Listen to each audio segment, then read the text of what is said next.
Smart and legal guidance. Download the application now. Hello all of you, कैसे हो सभी लोग? कैसे हो? ज्यादा देरी ना करते हुए हम अपनी क्लास को स्टार्ट करते हैं। लास्ट क्लास में हमने बहुत सारी चीजों के बारे में चीजों को समझा था, पहचाना था एंड चैप्टर्स को समझा था, ओवरव्यू को समझा था। ठीक है कि हमारे क्रिमिनल ट्रायल के अंदर क्या क्या चीजें हमें समझ में आती है।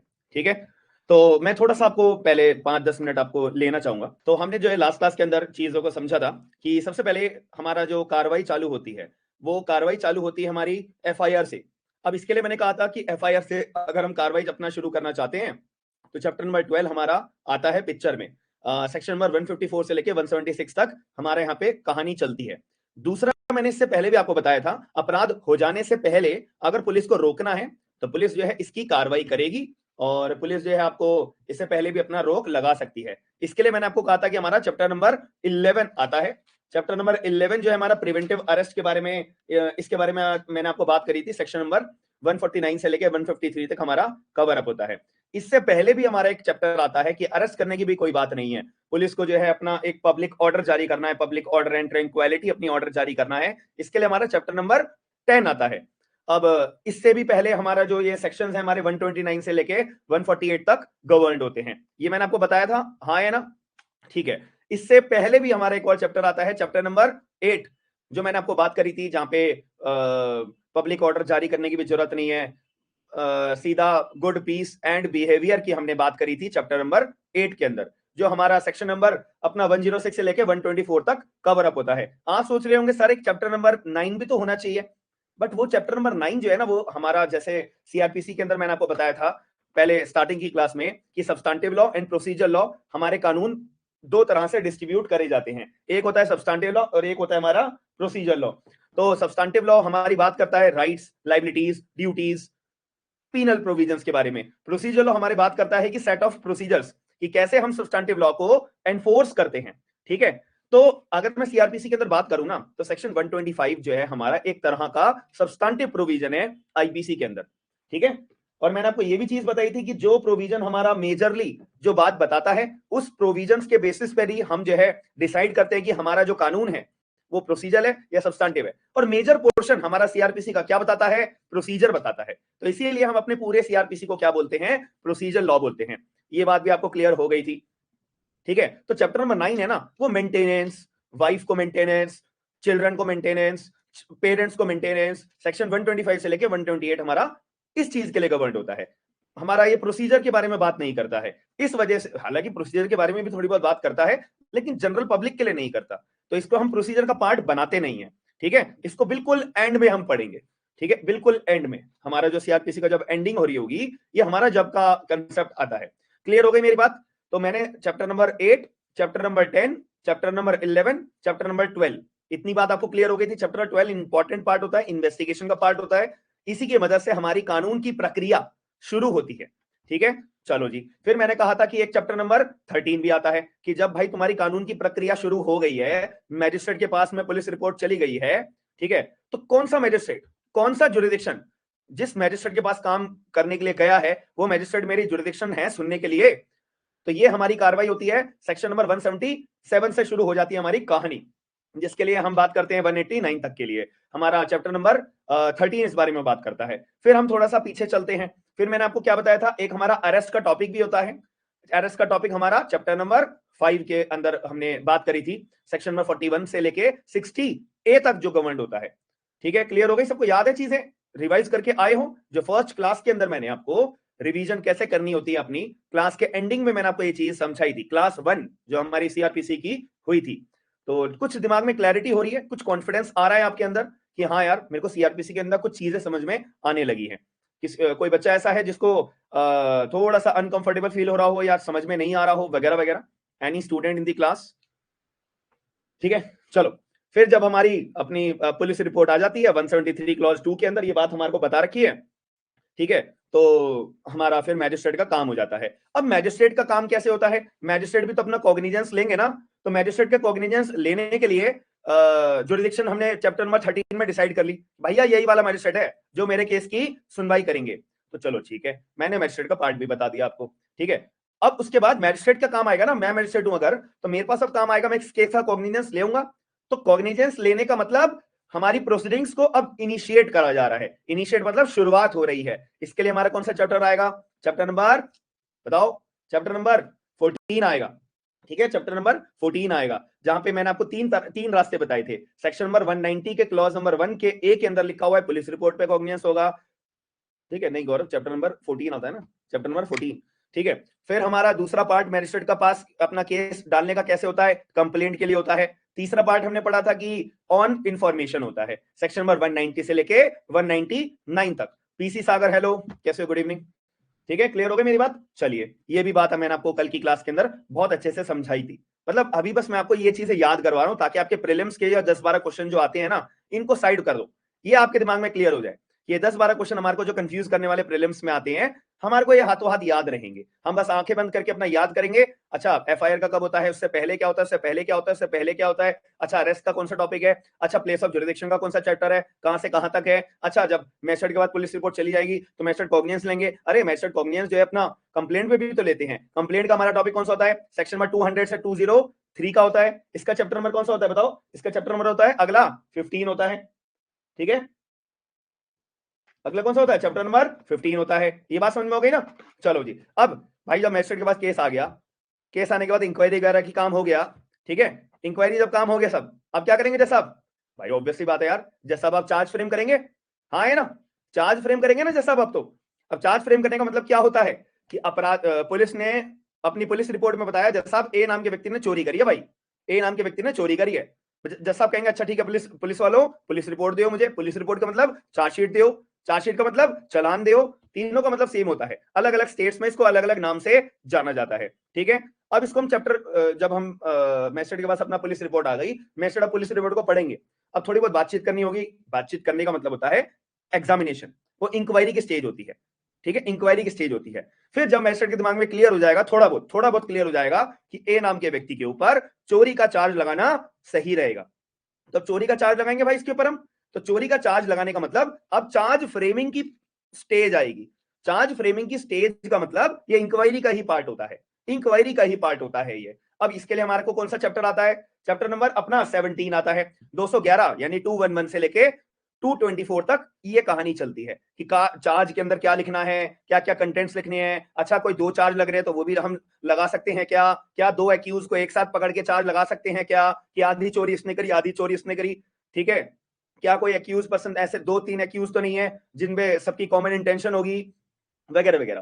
तो ये सारे काम हमारे चैप्टर नंबर 17 के अंदर बता रखे हैं। और कुछ ऐसे अपराध भी होते हैं कि जहां पे मैंने चार्ज तो लगाया नहीं है लेकिन मैं फिर भी कन्विक्ट कर सकता हूं क्या? बिल्कुल कर सकता हूं। 221 के अंदर ये बता रखा है। आईपीसी वाले बच्चों को ये बात अच्छे से मैंने रटवाई हुई है। रटवाने का मतलब समझाई हुई है बहुत बार, तो उनको रट गई होंगी अब ये चीजें। 221 क्लॉज 2 याद है ना सीआरपीसी का? ठीक है, तो ऐसा मैं कर सकता हूं, बिल्कुल कर सकता हूं। चैप्टर नंबर 17 की कहानी यहां से शुरू होती है। ठीक है, चलो अब यहां पे चार्ज लग गया। ठीक है, अब आइए चार्ज फ्रेम हो जाने के बाद हमारा अगला प्रोसेस कौन सा होता है? ट्रायल शुरू हो जाता है। जैसे ही चार्ज लग जाता है उसके बाद अगली स्टेज कौन सी होती है? अब पार्टीज के एविडेंसेस सुने जाएंगे ना, कि एविडेंस जो है प्रोसिक्यूशन के सुनेंगे हम पहले एविडेंसेस, फिर हम डिफेंस काउंसिल के हम जो है अपने एविडेंसेस सुनेंगे। सीधी सी बात है। अब यार ये बताओ, मैं आपको चलो पहले से अभी बता देता हूं, मैंने थोड़ा आपको बता नहीं रखा। थोड़ा सा दिमाग लॉजिक से सोचना। मर्डर का चार्ज है, मर्डर की बात आ रही है। सबसे पहले केस मर्डर मान लेते ए नाम के व्यक्ति ने, मैं आपको पीपीटी ओपन अप कर देता हूं, उसके लिए आपके लिए इजी रहेगा समझना और मुझे भी इजी रहेगा समझाना। ठीक है, एक सेकंड रुको भाई, एक सेकंड, इसको भी साइड करो, इसको बाद में देखेंगे।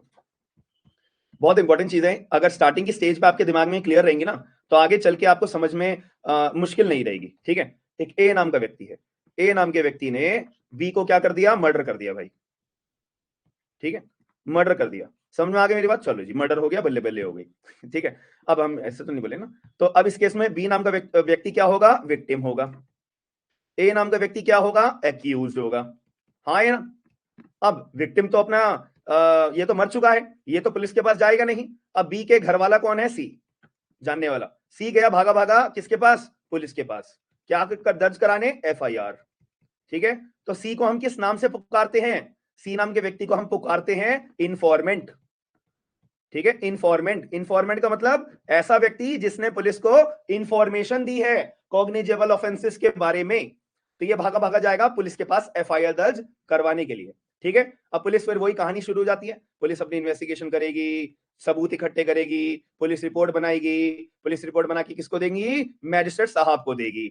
मैजिस्ट्रेट क्या करेंगे, कॉग्निजेंस लेंगे। कॉग्निजेंस का चैप्टर बताओ, चैप्टर 15, ठीक है, सॉरी 14, सॉरी 15 तो हमारा कंप्लेंट का होता है।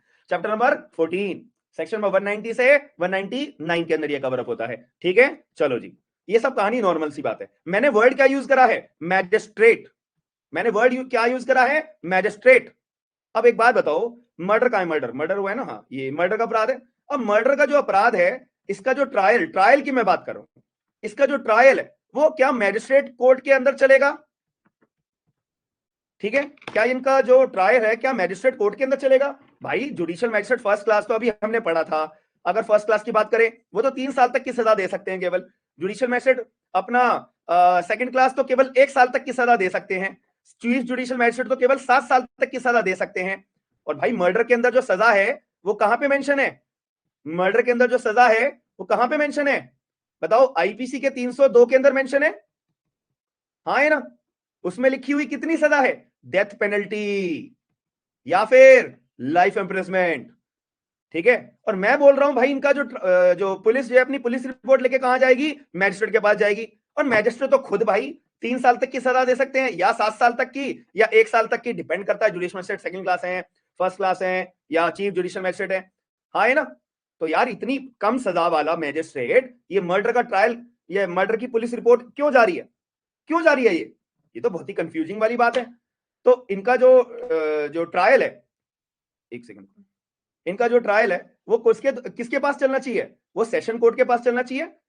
सेशन कोर्ट के पास तो कितनी पावर है पनिशमेंट देने की, भाई डेथ तक की पावर है नहीं है इनके पास सजा देने की, हाँ। तो बढ़िया मैजिस्ट्रेट यही होंगे ना जो एफआईआर, जो मर्डर का अपना केस की सुनवाई कर सकते हैं। फिर यार ये पुलिस रिपोर्ट दिया मैजिस्ट्रेट के पास क्यों जा रही है, अपना पुलिस रिपोर्ट लेके डायरेक्ट कोर्ट ऑफ सेशन के पास जाए ना।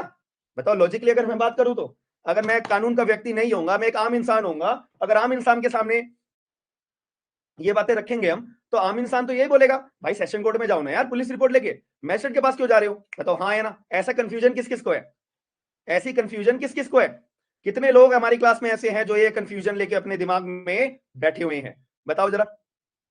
और जो लोग कंफ्यूजन जिसके दिमाग में नहीं है वो भाई फिर बढ़िया बंदा है यार, उसको तो बहुत अच्छी जानकारी होगी, बताओ जरा। चलो इसका जवाब, ठीक है, इसका जवाब हम जो है थोड़ा सा अपना सीआरपीसी का ओपन अप करते हैं, बेयर एक्ट। एक सेकंड रुकिएगा, मैं जरा सीआरपीसी का अपना बेयर एक्ट ओपन कर देता हूं। इसके दिमाग में ना, आपके दिमाग में भी क्लियर रहना चाहिए। जब तक क्लैरिटी नहीं है ना लाइफ में तो कुछ मजा नहीं आता फिर काम करने में, ठीक है। लाइफ में क्लैरिटी होना बहुत जरूरी है। ये आपको मैं शो भी कर देता हूँ, एक सेकंड रुकिए, ठीक है। तो इसका ना शेड्यूल नंबर 1 खोलो एक बारी, आपके पास भी बेयर एक्ट होंगे, आपके पास भी बेयर एक्ट होंगे, तो बेयर एक्ट के एंड में चले जाओ भाई। 484 सेक्शन के बाद से हमारा शेड्यूल ये लिखा है ना, फर्स्ट शेड्यूल। अब यहां से कहानी शुरू हो चुकी है क्लासिफिकेशन ऑफ ऑफेंसेस के बारे में, ठीक है। अब इसके अंदर ना 302 खोलो एक बारी, सेक्शन नंबर 302 खोलो। ये सारे सेक्शन लिखे हैं ना, यहाँ पे 302 नाम का अपराध होगा, उसको खोलो एक बारी। 302 भाई जल्दी जल्दी खोलो। मैं आपको फेमिलियर करवाना चाहता हूँ, ऐसी कंफ्यूजन अगर हमारे स्टार्टिंग से दूर हो जाएंगे ना, काम बढ़िया हो जाएगा, ठीक है। तो 302 ये रहा, मर्डर, इसमें सजा कितनी है, death penalty and life imprisonment and fine, ठीक है। कॉग्निजेंस, कॉग्निजेबल ऑफेंस है भाई ये, हाँ भाई बहुत संगीन अपराध है ये तो यार, बहुत ज्यादा संगीन अपराध है, ठीक है। और इसके अंदर बेल भी नहीं मिलेगी आपको, नॉन बेलेबल है। और इसका जो ट्रायल है वो किसके सामने चलेगा, कोर्ट ऑफ सेशन के आगे चलेगा। इसका जो ट्रायल है कोर्ट ऑफ सेशन के आगे चलेगा। मैंने आपको पहली क्लास में ये चीज क्लियर करी थी, मैंने आपको ये चीज पहली क्लास में क्लियर करी थी कि भाई आप लोगों को ये चीज किसके आगे मेरा ट्रायल चलेगा, किसके आगे ट्रायल नहीं चलेगा, ये चीज पहचानने के लिए आपको शेड्यूल नंबर 1 पढ़ना पड़ेगा, हाँ या ना। मैंने क्लास के अंदर पहले आपको क्लियर करा था ना, ठीक है। तो यहां पे बोल रहा है कोर्ट ऑफ सेशन, बट मैंने बोला कि भाई इनका जो पर्टिकुलर पुलिस रिपोर्ट है वो चलेगी कहां पे, कहां पे चलेगी, कहां पे लेके जाएंगे पुलिस वाले, मैजिस्ट्रेट के आगे। और हमारा जो सीआरपीसी का शेड्यूल नंबर 1 है वो भी कह रहा है कि कोर्ट ऑफ सेशन में अपना ट्रायल चलेगा, और पुलिस वाले पुलिस रिपोर्ट लेके जा रहे हैं मैजिस्ट्रेट के पास, ठीक है। अब मैं इसका लॉजिकली आपको आंसर दे देता हूं। इसका लॉजिकली आंसर है, सबसे पहले जो है पुलिस रिपोर्ट जब आती है ना, पुलिस रिपोर्ट ने पुलिस ने अपना पहचाना, हमारे मर्डर किसने करा है, ए नाम के व्यक्ति ने। पुलिस ने छानबीन करी और ए नाम के व्यक्ति को अरेस्ट करा। पुलिस ने अपना पुलिस रिपोर्ट में ए नाम के व्यक्ति को एक्यूज्ड बनाकर अपनी पुलिस रिपोर्ट तैयार कर दी, अपनी पुलिस रिपोर्ट तैयार कर दी है। अब पुलिस रिपोर्ट जाती है किसके पास, हमेशा हमेशा हमेशा किसके पास जाती है, मैजिस्ट्रेट के पास जाती है, ठीक है, वो डिपेंड करता है कि जुडिशियल मैजिस्ट्रेट के पास जाएगी, चीफ जुडिशियल मैजिस्ट्रेट के पास जाएगी, ये डिपेंड करता है, बट जाएगी हमेशा मैजिस्ट्रेट के पास। भले ही मैजिस्ट्रेट इस अपराध की सुनवाई करने लायक है या नहीं है, तब भी मैजिस्ट्रेट के पास पुलिस रिपोर्ट जाती है। अब आप लोग सोच रहे होंगे भाई क्यों जाएगी? देखो इसलिए जाएगी क्योंकि मैजिस्ट्रेट फिर अपना जब कॉग्निजेंस ले लेते हैं अपराध का, कॉग्निजेंस लेंगे, कॉग्निजेंस लेने के बाद मैजिस्ट्रेट अपना दिमाग लगाते हैं, अरे यार ये तो पुलिस रिपोर्ट ने मर्डर का चार्ज लगा रखा है, ठीक, चार्ज नहीं बोलेंगे इसे, मर्डर का अपराध बना के यहाँ पे हमारे सामने पुलिस रिपोर्ट लेके आए हैं, यार ये तो मेरे पास तो चलने लायक है ही नहीं, चलो कोई बात नहीं, मैं जो है थोड़ी इंक्वायरी वगैरह कंडक्ट कर लेता हूँ, ठीक है, मैं जो है थोड़ी इंक्वायरी वगैरह कंडक्ट कर लेता हूं, अगर मुझे लगता है तो मैं चार्ज फ्रेम भी कर देता हूं, ठीक है, चार्ज, ये सब काम मैं कर लेता हूं। ये सारा काम हमारा कहां होता है? इंक्वायरी की स्टेज पे, ठीक है। और हमारा शेड्यूल नंबर 1 जो सीआरपीसी का हमारे को मेंशन करा हुआ है, उसमें क्या लिखा हुआ है कि जो मर्डर का अपराध का जो ट्रायल है वो किसके द्वारा चलेगा? कोर्ट ऑफ सेशन का। भाई तो यहाँ पे इंक्वायरी तो कंडक्ट कर सकते हैं ना मैजिस्ट्रेट, इंक्वायरी तो हमेशा मैजिस्ट्रेट कंडक्ट करेंगे ना, ट्रायल भले कोर्ट ऑफ सेशन में चलेगा, हाँ है ना। तो जैसे ये जब सब काम मैजिस्ट्रेट कर लेते हैं, तब मैजिस्ट्रेट क्या करते हैं? कॉमिट कर देते हैं। कॉमिट का मतलब होता है केस को ऊपर, नीचे नहीं, मैं नीचे का एरो लगा दिया ना, ऊपर का एरो लगाएंगे। कॉमिट का मतलब होता है ऊपर भेज देना केस को, कॉमिट कर देना, COMIT, कॉमिट कर देना। कॉमिट किसको कर देंगे आप लोग खुद बताओ अब? हाँ, ट्रांसफर बोल लो इसे, ट्रांसफर तो हमारा गलत वर्ड होगा, ट्रांसफर का मतलब अलग होता है यार, ठीक है, कॉमिट कर देंगे। कॉमिट का मतलब होता है अपना ऊपर भेज देंगे। ऊपर भेजने का मतलब जो लेजिबल कोर्ट है, जो लीगल कोर्ट है इस केस का ट्रायल चलाने के लिए, उस कोर्ट के पास केस को भेज दिया जाएगा।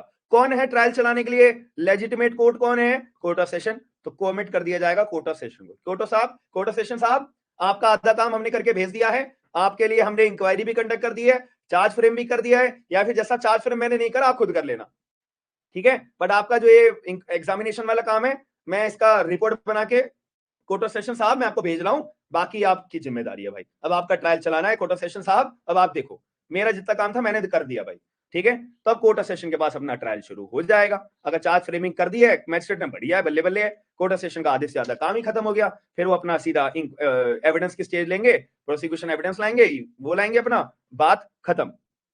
नहीं, सोना पंडित जी कह रही है सर बिना इंक्वायरी कंडक्ट करे सीधा पुलिस वाले जो है कोर्ट ऑफ सेशन के पास नहीं जा सकते क्या? नहीं जा सकते। हमारे कानून के अंदर प्रोविजंस है, मैं आपको अलग अलग प्रोविजन सिखाऊंगा, वहां पे साफ लिखा हुआ है कि कोर्ट ऑफ सेशन ना, देखो एक ना रूल होता है, मैं एक आपको रूल बताता हूं, हमारे कानून के अंदर एक रूल है, कोर्ट ऑफ सेशन कभी भी ओरिजिनल जुरिडिक्शन से काम नहीं करते हैं। नहीं समझे मेरी बात? ओरिजिनल जुरिडिक्शन का मतलब ये होता है कि सबसे पहली बार उनके पास केस आ रहा हो, सबसे पहले उनके पास केस आ रहा हो, ऐसा काम कभी भी कोर्ट ऑफ सेशन नहीं कर सकता। ये कानून के अंदर रिस्ट्रिक्शन लगा रखी है। कोर्ट ऑफ सेशन हमेशा ऊपर से नीचे से ऊपर को जो केस आएंगे केवल उनकी सुनवाई करेगा।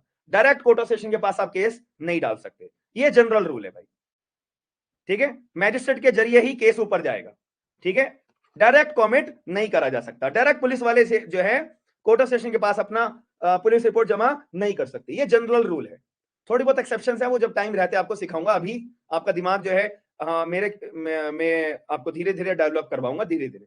यहां तक समझ में आ गया? सर मैजिस्ट्रेट बिना इंक्वायरी करे केस को सेशन कोर्ट में कमिट नहीं कर सकते क्या? हमें तो पता है, लॉजिक है ना, यहाँ पे करनी पड़ती है। मैजिस्ट्रेट के पास हम केस क्यों भेज रहे हैं? मैजिस्ट्रेट के पास इसलिए भेज रहे हैं क्योंकि डबल दिमाग लगेगा, डबल वेरिफिकेशन होके केस ऊपर जाएगा, ठीक है, इसीलिए। अब डायरेक्ट कोर्ट ऑफ सेशन के पास जाएगा तो बहुत सारे लूप होल्स होते हैं, ठीक है, तो ट्रायल के प्रोसेस में दिक्कत ना आए, ट्रायल का प्रोसीजर इफेक्ट ना हो, इसीलिए डबल वेरीफाई करके भाई केस को ऊपर भेजो, ठीक है। क्लियर हो गई यहाँ पे बात सबको कि डायरेक्टली हम मैजिस्ट्रेट के पास नहीं, कोर्ट ऑफ सेशन के पास नहीं भेजते हैं, नीचे से ऊपर जाता है। नीचे से ऊपर जाने की प्रक्रिया को हम किस नाम से पुकारते हैं? कॉमिट के नाम से पुकारते हैं। क्लियर हो गई मेरी बात? यहां तक सबको क्लियर हो गया? चलो बहुत बढ़िया, very nice very nice very nice. हालांकि ये बात अभी बताने की थी नहीं, बट मेरे को लगता है आपको बता देना है, तो मैंने आपको बता दिया है, ठीक है। चलो अब हमने नहीं, ये तो मेरा एप्लीकेशन का है ना, मैं आपको अपना जो है, सर अगर मैजिस्ट्रेट कॉग्निजेंस लेके देखा वो कॉम्पिटेंट कोर्ट नहीं है ट्रायल के लिए, विदाउट इंक्वायरी कुछ ना करके कमिट कर सकते हैं क्या सेशन कोर्ट में? रश्मिता भाई देखो, थोड़ी बहुत इंक्वायरी करना मैंडेटरी होता है, थोड़ी बहुत कर दो ना यार। अरे थोड़ी इंक्वायरी होती क्या है? कुछ भी नहीं होती। इंक्वायरी बस एग्जामिनेशन कर लिया पार्टीज को, चलो जी इंक्वायरी, चार्ज फ्रेमिंग कर दी, चलो हो गई इंक्वायरी, सीधा फिर ट्रायल की स्टेज होती है। और ये करना जरूरी है यार, मैजिस्ट्रेट फिर बैठा हुआ है, क्या काम करने के लिए दोगे फिर तुम इसे? मैजिस्ट्रेट को तुमने तो फिर ऐसे ही चलता फिरता बना दिया। हाँ बिल्कुल सोना पंडित जी, मैजिस्ट्रेट को इंक्वायरी करनी ही करनी है भाई, हर हाल में करनी ही करनी है। इंक्वायरी का मतलब होता है अपना नॉर्मल से यार एग्जामिनेशन करना पार्टीज को। तुमने मैजिस्ट्रेट को तो बेचारे को कुछ काम ही नहीं छोड़ा फिर, ठीक है? या तुम लोग ही बनोगे पहले मैजिस्ट्रेट, समझ रहे हो? तुम लोग ही बनोगे, ठीक है? चलो, तुम्हारे पास ही सारे केस आएंगे, याद रखना। सबसे बड़ा बोझ होता है मैजिस्ट्रेट के ऊपर, क्योंकि वही छोटा कोर्ट है, उसी पे सारे केस आएंगे, सारी पुलिस रिपोर्ट। पता है जब तुम्हारी सर डेथ प्रूव करनी होगी, देन मर्डर प्रूव होगा ना, अरे हाँ वो तो यार, वो गौरव जी वो अपना ट्रायल के दौरान है, ठीक है? एक बार पुलिस रिपोर्ट में आ गया ना मर्डर का अपराध बने, बात खत्म, फिर ऊपर ही भेजा जाएगा, फिर सेशन कोर्ट देखेगा सब कुछ, ठीक है? तुम्हारे को पता है जब मैजिस्ट्रेट की छुट्टी भी होती है ना अपनी, जैसे आज तुम लोगों की छुट्टी है, संडे को तुम्हारी छुट्टी है भाई, पुलिस वाले ना तुम्हारे घर पे आएंगे, पुलिस वाले तुम्हारे घर पे आएंगे अपना रिमांड लेने के लिए, कि जैसा आप रिमांड चाहिए था जरा एक्यूज का, तो तुम घर पे बैठ के भी ऑर्डर पास करोगे। समझ रहे मेरी बात? ये है भाई, होता है ऐसा, मेरी बात तो भरोसा नहीं है, पूछ लेना अपने कोई दोस्त यार से, आपका कोई मैजिस्ट्रेट होगा तो, ठीक है? घर पे आते हैं, ऐसा रियलिटी है, और बहुत सारी अपने बातें होती हैं, ठीक है? चलो मुद्दे पे आते हैं, मुद्दे पे आते हैं। तो कहाँ पे थे हम भाई, कहाँ पे थे यार? हाँ, तो अब चार्ज लग गया, तो अब केस का ट्रायल शुरू होगा, तो ट्रायल शुरू होने के लिए या तो court of session chapter number 18 225 से लेके 237 तक, या फिर अपना चैप्टर नंबर 19 वारंट ट्रायल का केस है तो वो मैजिस्ट्रेट के द्वारा चला जाएगा। ये वारंट ट्रायल समन ट्रायल कुछ भी नहीं होता, 2 साल के कम अपराध समन, 2 साल से ज्यादा अपराध अपना वारंट, बात खत्म हो जाती है, ठीक है?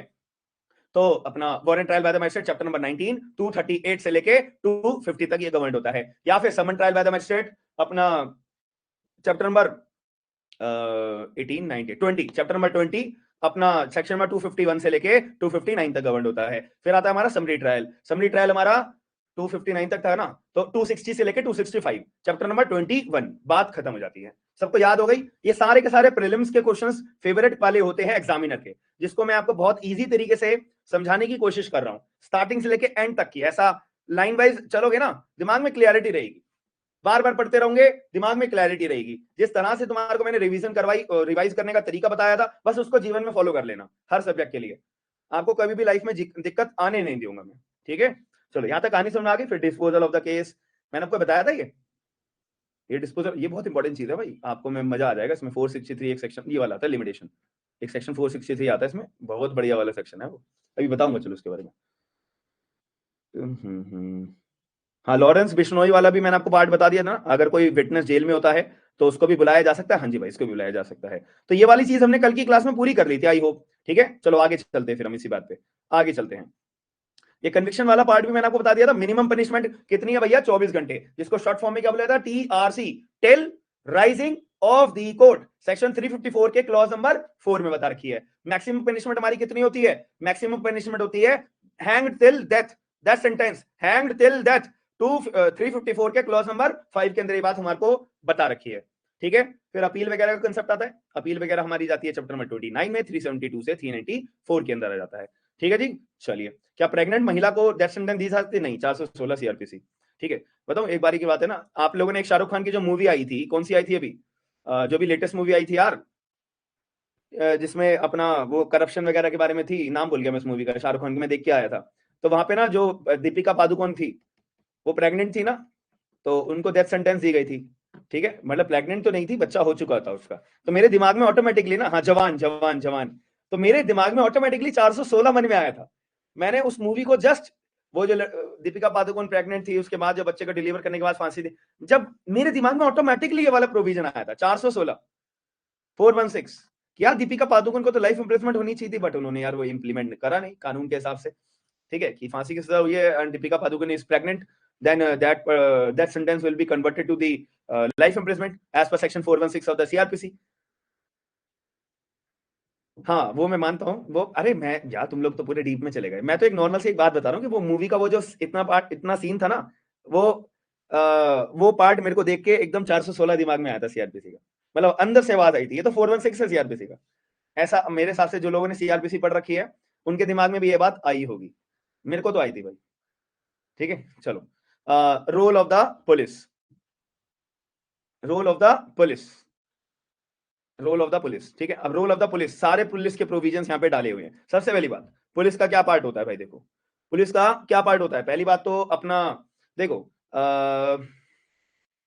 पुलिस का ना यहाँ पे सीआरपीसी ने केवल प्रोसीजर लॉ बता रखा, प्रोसीजर रोल बता रखा है, ठीक है।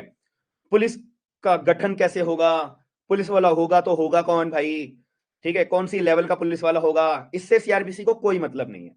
इससे सीआरपीसी को कोई मतलब नहीं है। इसके लिए हमारा एक पुलिस एक्ट 1861 बना हुआ है। कौन सी रैंक का कौन पुलिस वाला होगा, उसके पास क्या पावर्स होंगी, वो क्या काम कर सकता है, ये सारी चीजें हमारे को पुलिस एक्ट 1861 के अंदर दे रखी है, ठीक है। क्लियर हो गई मेरी बात? तो ये हमारे इस केस में बता रखा, मतलब इस कानून में बता रखा है। सीआरपीसी में इसके बारे में कुछ नहीं बता रखा। बस सीआरपीसी बस इतनी बात कहता है कि भैया इन्वेस्टिगेशन करोगे तो एसपीओ या इंस्पेक्टर से नीचे नहीं होना चाहिए, ठीक है, सब इंस्पेक्टर से नीचे नहीं होना चाहिए। बस इतनी बात बता रखी है और ज्यादा बातें इसमें नहीं बता रखी हैं। नहीं समझा मेरी बात? ठीक है। अब बता क्या रखा है भाई? देखो, सबसे पहली बात, सेक्शन नंबर 36 कहता है power of the superior officers की क्या होगी, ठीक है। एग्जाम में क्वेश्चन आ जाता है कि सुपीरियर ऑफिसर्स की पावर्स के बारे में हमारे सीआरपीसी में काम बता रखा है। सेक्शन नंबर एक हमारा 36 आता है, ठीक है। कॉन्स्टिट्यूशन ऑफ द पुलिस के अंदर अगर मैं बात करूं तो सबसे पहली बात, पुलिस के पास अपना क्या प्रिवेंटिव एक्शन होता है भाई? उठा लेंगे पुलिस वाले, अपराध होने से रोकने वाली। सेक्शन नंबर 151 का मैंने आपको बहुत बार जिक्र भी करा हुआ है। चैप्टर नंबर 11 के अंदर ये बात करी हुई है। अच्छा, सॉरी, आपको चार्ट शो नहीं हो रहा, एक सेकंड, अब शो हो जाएगा, एक second. Sorry. Thank you Amit, thank you, आपने मुझे रिमाइंड कराया, वेरी नाइस अमित। हाँ, ऐसे रिमाइंड करा दिया करो, जरा सी भी आपको डिस्टर्बेंस आए ना तो आप लोग प्लीज मुझे रिमाइंड करा दिया करो, वो बटन दबाना होता है ना, ठीक है। चलो जूम करूं थोड़ा, नहीं करूं? चलो जूम कर ही देता हूं, तुम लोग फिर बोलोगे, ठीक है, और जूम कर देता हूं, ये लो, ठीक है। कहां था? तो power of the superior officer, role of the police की यहाँ पे बात करी हुई है। प्रिवेंटिव हमारा एक्शन होता है सेक्शन नंबर 151 में, बहुत बार मैंने आपको बताया हुआ है। ये हमारा चैप्टर नंबर 11 सेक्शन 149 से 153, ये एग्जाम के अंदर आपसे क्वेश्चन पूछे जाते हैं प्रीलिम्स के अंदर, तो इसीलिए मैं आपको ये बार बार जोर दे रहा हूँ। अब पुलिस के पास भाई अरेस्ट करने की पावर है यार, सबसे जरूरी पावर है अरेस्ट करने की। हालांकि अरेस्ट करने की पावर हम लोगों के पास भी होती है, पता है ना ये बात। प्राइवेट पर्सन भी अपना, हम लोग मतलब एडवोकेट नहीं, private person. Section number I guess 44 है या 43 है, दोनों में मुझे हमेशा कंफ्यूजन रहती है, वो भी देख लेंगे, ठीक है। तो अरेस्ट का अपना प्रोविजन है। चैप्टर नंबर 5 सेक्शन नंबर 41 से 60A के अंदर ये बात बता रखी है। चैप्टर नंबर 5 सेक्शन 41 से 60A के अंदर ये हमारा अरेस्ट का टॉपिक होता है। चैप्टर नंबर 5 के अंदर ये चीज हमें मेंशन करी हुई है। सबको याद है ये चीजें? चैप्टर नंबर 5 हमारा अरेस्ट का है, सेक्शन 41 से लेके 60A के अंदर ये गवर्न होता है। सबसे पहले क्वेश्चन आता है भाई, अरेस्ट कौन करेगा? ठीक है, सेक्शन 46 कहता है भाई पुलिस वाले करेंगे, ठीक है।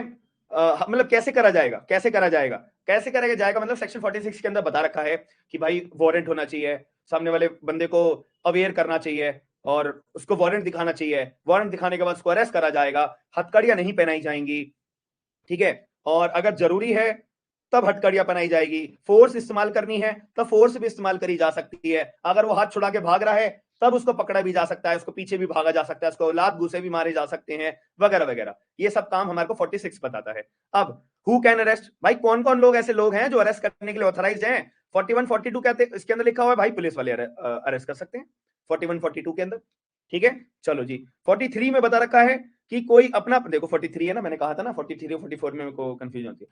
तो प्राइवेट पर्सन के पास अधिकार है, प्राइवेट पर्सन जैसे कि सॉरी प्राइवेट पर्सन जैसे कि आप, मैं, दुनिया का कोई भी इंसान, ठीक है, उसके पास अधिकार है कि वो अपना अरेस्ट कर सकता है। अगर उसके आंखों के सामने कोई भी कॉग्निजेबल नॉन बेलेबल ऑफेंस होते हुए वो देखता है तो वो भागा भागा जाएगा, वो भागा भागा जाएगा, ठीक है। हाँ रश्मि आपने गलत बोला, police, private person, then magistrate आएंगे, ठीक है। तो पुलिस 41 42, प्राइवेट पर्सन 43, मैजिस्ट्रेट 44, ठीक है। चलो, तो प्राइवेट पर्सन भागा भागा जाएगा, उस बंदे को पकड़ लेगा और पकड़ के पुलिस थाने में लेके पुलिस वालों के हवाले कर देगा, बात खत्म। 43 में वो ऑथराइज्ड है, ठीक है। और बाकी इसको प्रोटेक्शन कहां मिली हुई है, कोई बता सकता है मुझे? सेक्शन नंबर 79 आईपीसी के अंदर, जनरल डिफेंसेस में। हालांकि हाँ, मैंने आपको पढ़ाया नहीं है, सॉरी, मैंने आईपीसी वालों को भी ये पढ़ाया नहीं है, पढ़ाऊंगा, ठीक है। और अपना सेक्शन नंबर अपना 44 आता है सीआरपीसी का, वो बात करता है मैजिस्ट्रेट कि मैजिस्ट्रेट लोग भी अपना अरेस्ट कर सकते हैं। एक और मैजिस्ट्रेट ने मान लेते कुछ गलत ऑर्डर पास कर दिया किसी को 10 साल की सजा होनी थी, उसको 1 साल की सजा दे दी, तो क्या मैजिस्ट्रेट अपराधी माने जाएंगे? क्या मैजिस्ट्रेट अपना अपराधी माने जाएंगे? बताओ जरा। ये मैजिस्ट्रेट ने किसी को 10 साल की सजा देनी थी, 1 साल की दे दी, या 1 महीने की दे दी, या 1 दिन की दे दी, टीआरसी दे दिया। बताओ, मर्डर करके आया, उसको टीआरसी दे दी, सेक्शन 354 क्लास 4। बताओ क्यों? आप लोग तो नो बोल रहे हो, कहीं पढ़ा है तुमने ये बात, नो वाली बात? कहीं नो वाली बात तुमने पढ़ी है क्या? कहां पे बोल, किसका दिमाग लगा के बोल रहे हो? बताओ नो। लॉजिक बताओ फिर मुझे लॉजिक जानना होता है हर चीज का। बिना लॉजिक से मेरा काम नहीं चलता। आप लोग नो तो बोल रहे, जनरल एक्सेप्शन में, अच्छा गौरव कह रहे हैं जनरल एक्सेप्शन, सेक्शन बताओ। ठीक है, मैं बताता हूं, याद रखना हमेशा। Section number 77 IPC. ठीक है, मान लेते हैं पुलिस वाले को ए नाम के व्यक्ति को अरेस्ट करना था, पुलिस वाले ने गलती से बी को अरेस्ट कर लिया। दोनों की शक्लें लगभग सेम थी, मूछे, आईब्रो, कलर सेम था, लगभग मान रहे हैं। बेचारे ए को अरेस्ट करना था, बेचारे बी को अरेस्ट कर लिया। पुलिस वाले ने गलती करी है कुछ? बताओ, पुलिस वाले को जेल होगी? बी नाम का व्यक्ति पुलिस वाले के ऊपर केस जा सकता है कि भैया पुलिस वाले तो पागल हो चुके हैं, अरेस्ट करना था ए को, मुझे जेल में बंद कर दिया? बताओ जरा। नहीं, पुलिस वाले को भी प्रोटेक्शन मिलती है, पुलिस वालों को भी प्रोटेक्शन मिलती है। कौन से सेक्शन में बात लिखी है? Section 78 IPC. क्लियर है मेरी बात? हाँ, ठीक है। ये आईपीसी में जनरल डिफेंसेस वाला पार्ट है, जो आईपीसी वाले बच्चे हैं ना, उनको मैं टाइम से, अभी ये चालू होगा। ठीक है, अभी तुम्हारा कौन सा टॉपिक चल रहा है? मिस्टीफ चल रहा है ना? हाँ, मिस्टीफ के बाद एक और किलोमीटर आसपास है, किलोमीटर आसपास हो जाने के बाद फिर मैं तुम लोगों को जनरल एक्सेप्शन पे लेके चलूंगा। ठीक है, चलो कहां पे थे हम? हु कैन अरेस्ट, समझ याद हो गया? हाउ अरेस्ट इज डन, कैसे अरेस्ट किया जाएगा? सेक्शन 46। अब अरेस्ट कौन करेगा? भाई पुलिस वाले करेंगे यार, सेक्शन 41 42, और प्राइवेट पर्सन करेंगे सेक्शन 43, या मैजिस्ट्रेट करेंगे सेक्शन 44। डायरेक्ट प्रीलिम्स में ये क्वेश्चन आते हैं, फेवरेट पार्ट है ये एग्जामिनर का, आपको परेशान करने के लिए। ठीक है, बट हम परेशान होंगे नहीं। ठीक है, चलो, व्हेन कैन अरेस्ट कब किया जा सकता है? ठीक है, इसके लिए हमारे पास सुप्रीम कोर्ट के, एक सेकंड, सुप्रीम कोर्ट के हमारे जजमेंट्स भी है। पहले इसका हमारा सब्सटेंटिव प्रोविजन समझ लो।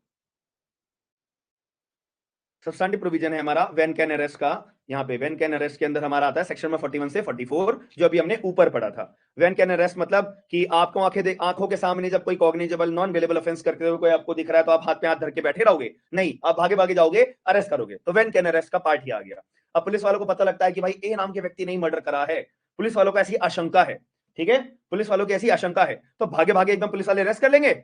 नहीं, वैसे करना चाहे कर सकते हैं, बट यहाँ पे ना Arnesh Kumar versus state of Bihar का केस है, जो कि अगर हम भारतीय नागरिक सुरक्षा संहिता पढ़ते हैं ना, तो उन्होंने पूरी के पूरी जजमेंट के अंदर जो सुप्रीम कोर्ट ने गाइडलाइंस इशू करी थी, वो अरेस्ट के अंदर अपना प्रोविजन एड ऑन कर दिया गया है।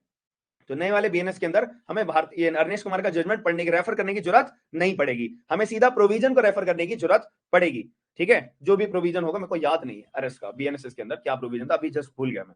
ठीक है, क्लियर है मेरी बात? चलो, फिर इसके बाद एक Joginder versus state of Haryana, ये भी हमारी बात करता है कि भैया क्या क्या अधिकार होंगे, अरेस्ट के दौरान क्या क्या चीजों को फॉलो करना पड़ेगा। ठीक है, बट इंपॉर्टेंट जजमेंट यही था जिसको भारतीय नागरिक सुरक्षा संहिता में ऐड करा गया है। फिर एक राकेश कुमार वर्सेस दिल्ली हाईकोर्ट का, ये 2022 का जजमेंट है, ये आपको मैंने बहुत बार पढ़ा भी रखा है। ठीक है, सेक्शन 35 है, हाँ 35 है, नोटिस वाला है ना 35, तो यार नोटिस वाला है 35, तो हाँ नोटिस ऑफ अपीयरेंस भी 35 में ऐड कर दिया। ठीक है, सेक्शन नंबर 35 है बीएनएसएस का, हाँ ठीक है, सेक्शन नंबर 35 है हमारा भारतीय नागरिक सुरक्षा संहिता के अंदर। नाइस रश्मिता, हाँ क्लियर हो गया? हाँ, टेबल में देख लिया होगा आपने। हाँ, टेबल बहुत इजी है यार, टेबल हमारी आधे से ज्यादा जीवन इजी कर देगी। याद रखना, जो टेबल मैंने प्रोवाइड कराई है ना, वो आधे से ज्यादा जीवन आपका इजी कर देगी, लाइफ में कभी भी दिक्कत नहीं आएगी। हाँ बिल्कुल, वो 35 में मैंने आपको नोटिस ऑफ अपीयरेंस के बारे में बताया था ना, हाँ 35 में ऐड कर दिया। ठीक है, 41A को हटा दिया है ना, 41A हमारा बात करता है अपीयरेंस के बारे में, नोटिस ऑफ अपीयरेंस के लिए, तो वो हटा दिया है। हाँ बिल्कुल सही बात है। ठीक है, टेबल में ये चीज मेंशन करी हुई है। चलो मुद्दे पे आते हैं। हाँ, obligation at the time of arrest, obligation क्या क्या है? इसके लिए हमारा सेक्शन 49 आता है, सेक्शन 50 आता है, सेक्शन 50A आता है, सेक्शन 53 आता है, सेक्शन 53A आता है, सेक्शन 54 आता है, सेक्शन 56 आता है, सेक्शन 57 आता है, D K Vasu versus state of West Bengal आता है, जो हमारा एक जजमेंट है। क्लियर हो गई? इलीगल अरेस्ट मतलब पुलिस वाले तुम्हारे को इलीगल अरेस्ट करके बैठे हैं, मतलब इलीगल अरेस्ट का मतलब है कि जो अरनेश कुमार की गाइडलाइंस है उसको अगर पालन नहीं करा तो वो इलीगल अरेस्ट माना जाएगा। Rakesh Kumar versus state of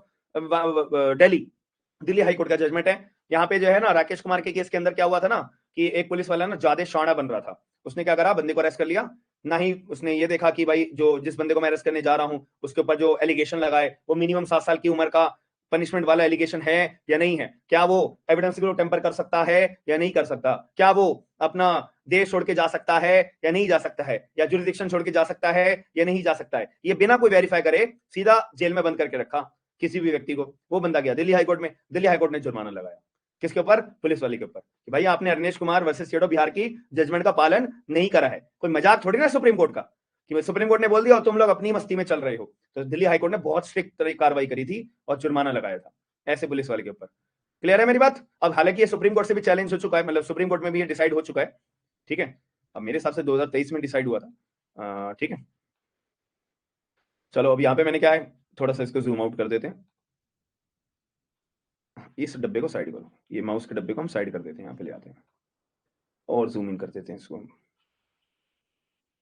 हाँ, तो यहाँ पे हमने क्या पढ़ा था, एफआईआर हमारी होती है 154 में, ललिता कुमारी वर्सेस स्टेट ऑफ यूपी हमारा लैंडमार्क जजमेंट है, ठीक है। हालांकि और भी जजमेंट्स आए हैं वो आपको बता दूंगा, बट सारे जजमेंट ना मोटी मोटी एक ही बात कहते हैं, इतना ज्यादा कंफ्यूज करने की जरूरत नहीं है। अगर ललिता कुमारी वर्सेस स्टेट ऑफ यूपी भी फेवर में लिख के आओगे मेंस में, काम बन जाएगा तुम्हारा, ठीक है। इतना नए नए जजमेंट याद करने की, इतना हेक्टिक दिमाग में लाने की जरूरत नहीं है। 157 अपना ऑकरेंस रिपोर्ट, ठीक है।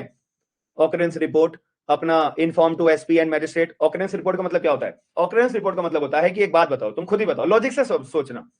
मैं पुलिस वाला हूं, मेरे को इन्फॉर्मेशन मिली कोई कॉग्निजेबल अपराध हो गया, कॉग्निजेबल, और एफआईआर दर्ज हमेशा कॉग्निजेबल अपराध की होती है।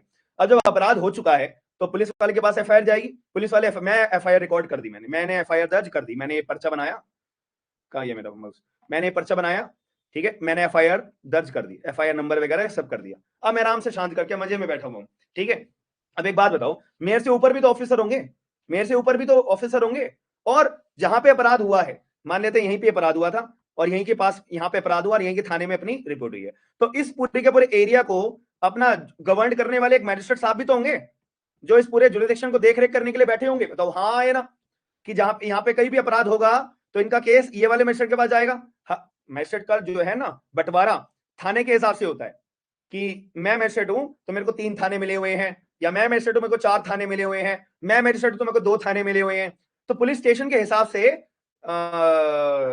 मैजिस्ट्रेट बांटे होते हैं, ठीक है। अगर आपको इसके बारे में जानकारी नहीं है तो इसलिए मैंने आपको बताई है, पुलिस स्टेशन के हिसाब से मैजिस्ट्रेट को बंटवारा होता है। और ये बंटवारा करता कौन है? ये सीजीएम करते हैं, सीजीएम चीफ जुडिशियल मैजिस्ट्रेट, जो मैजिस्ट्रेट के भी ऊपर बैठे होते हैं, ठीक है। और सीजीएम को ऑथोराइज कौन करता है? गवर्नेंस, उससे भी ऊपर वाले मैजिस्ट्रेट सेशन कोर्ट, सेशन जज साहब, ठीक है। क्लियर हो गई मेरी बात? ऐसी प्रक्रिया है, ठीक है। तो अब एक बात बताओ कि यहाँ पे जब एफआईआर दर्ज हुई है, भाई इसका जुरिडिक्शन किसके पास है? मेरे पास है। तो और ये मैं पुलिस वालों, मेरे ऊपर कौन है? एसपी साहब है नहीं है? सुपरिटेंडेंट ऑफ पुलिस, हाँ है ना। तो ये भी तो लॉ एंड ऑर्डर मेंटेन करने के लिए, जुरिडिक्शन के लिए हकदार होंगे।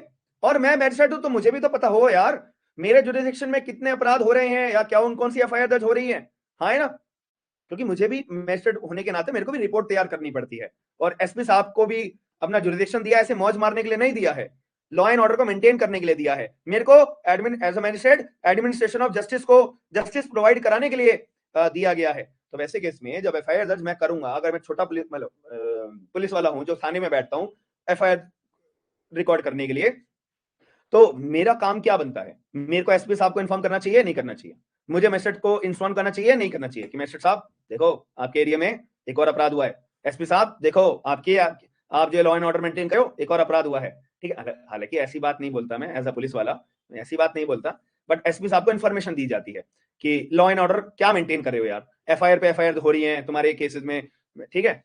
और मैजिस्ट्रेट साहब अब एडमिनिस्ट्रेशन ऑफ जस्टिस का काम आप शुरू कर दो, एक एफआईआर दर्ज हो चुकी है, तो मैं इन्फॉर्म करूंगा।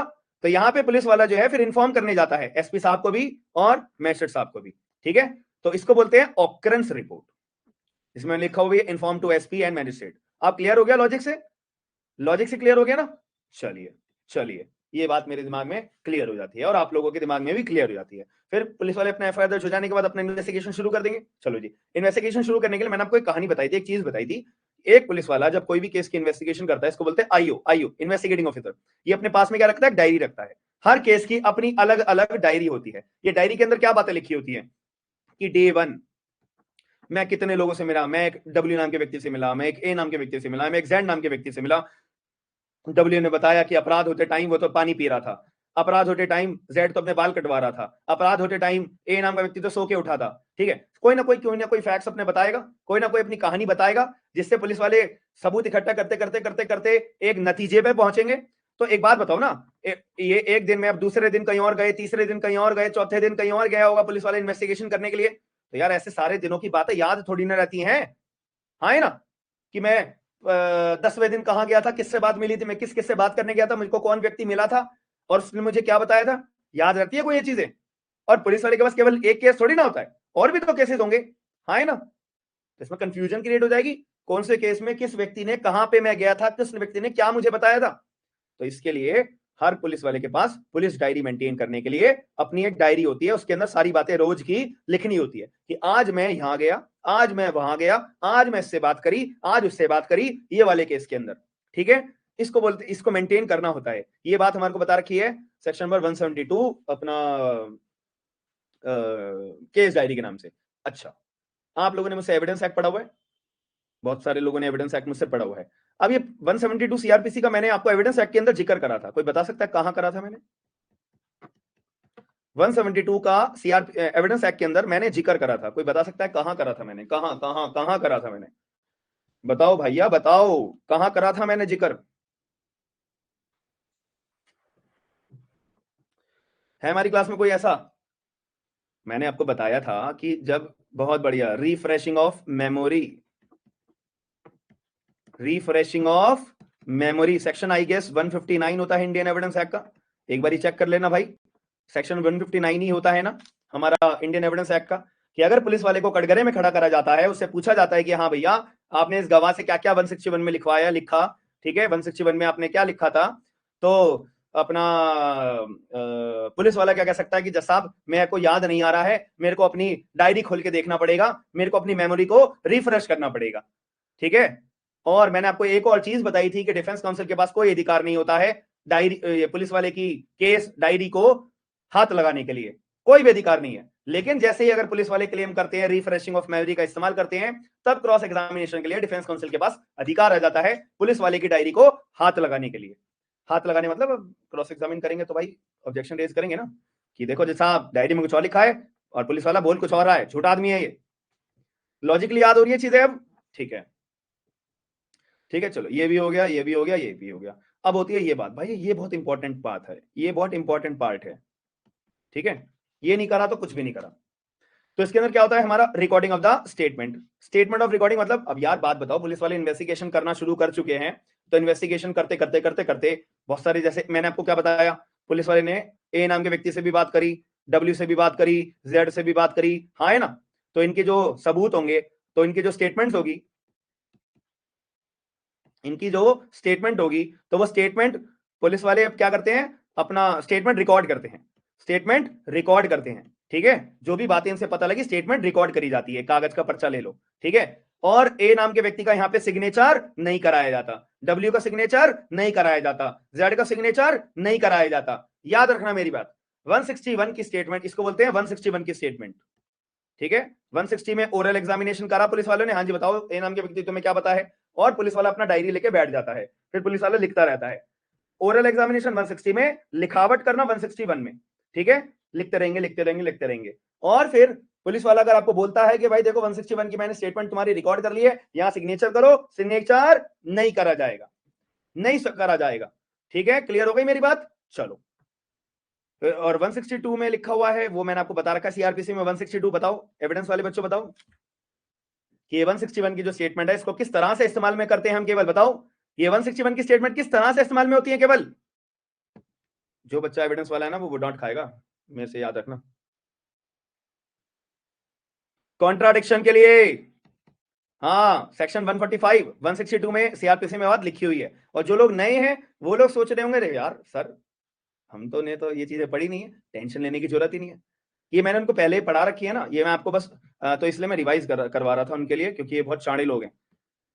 ठीक है, ये बहुत शाणे लोग हैं, आप टेंशन मत लो। ये जो 161 की जो स्टेटमेंट्स होती है ना, ठीक है, ये 162 ऑफ द सीआरपीसी में साफ लिखा हुआ है, ये जो स्टेटमेंट्स है हमारी, ये कॉन्ट्राडिक्शन के लिए इस्तेमाल में करी जाएंगी। ठीक है, कॉन्ट्राडिक्शन का मतलब क्या होता है, बंदे की बात को झूठा साबित करने के लिए। ठीक है, कि अगर मान लेते हैं ए नाम का व्यक्ति एज अ विटनेस है, विटनेस ने बोला कोर्ट के आगे, जैसा अपराध रात के 9 बजे हुआ था, अपराध रात के 9 बजे हुआ था। अब सामने से वकील साहब खड़े होंगे, डिफेंस काउंसिल, वो मैं हूं ए नाम का व्यक्ति, मैं बोलता हूं जैसा अपराध 9 बजे हुआ था, मैं विटनेस हूं। अब सामने से डिफेंस काउंसिल वकील साहब खड़े होंगे कि विटनेस सही बोल रहे तुम, रात के 9 बजे हुआ था? हाँ जी वकील साहब, रात के 9 बजे अपराध हुआ था। अच्छा तुमने पुलिस को कुछ बयान दिया था? हाँ जी जैसा, हाँ जी वकील साहब, मैंने पुलिस को बयान दिया था।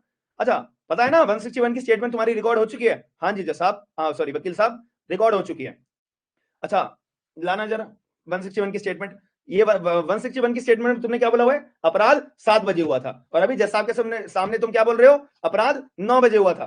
तो अब वकील साहब ऑब्जेक्शन रेज करेंगे कि जज साहब ये जो विटनेस आया है इस पे विश्वास करना बिल्कुल गलत होगा। क्यों? ये अपनी बातों से ही भटक रहा है। पहले आपके सामने बोल रहा है 9 बजे, पुलिस वालों को बयान देते दौरान इसने रात 7 बजे बोला था, तो इसकी बात पे भरोसा नहीं किया जा सकता है। इसको बोलते हैं contradiction. Section number 145 of Indian evidence act. नहीं समझे मेरी बात? क्लियर है सभी लोगों को? ठीक है, ये बात भी आपके दिमाग में क्लियर हो गई है, कुछ हद तक क्लियर हो गई है। ठीक है, ये भी हो गया, ये भी हो गया, ये भी हो गया, ये भी हो गया। ठीक है, ये सारे आपके वो हैं प्रीलिम्स के क्वेश्चन, फेवरेट क्वेश्चन है ये ऐसा हो ही नहीं सकता आपको प्रीलिम्स के एग्जाम के अंदर ऐसे क्वेश्चन कभी ना पूछे जाएं, 100% पूछे जाएंगे। ठीक है, ये 160 में आपको दिख रहा होगा नोटिस, 160 में ना नोटिस भेजा जाता है पहले ना, कि भैया आइए, पधारिए थाने के अंदर, हमें आपसे कुछ बात करनी है, तो ये नोटिस भेजा जाता है 160 के अंदर। समझ गए मेरी बात?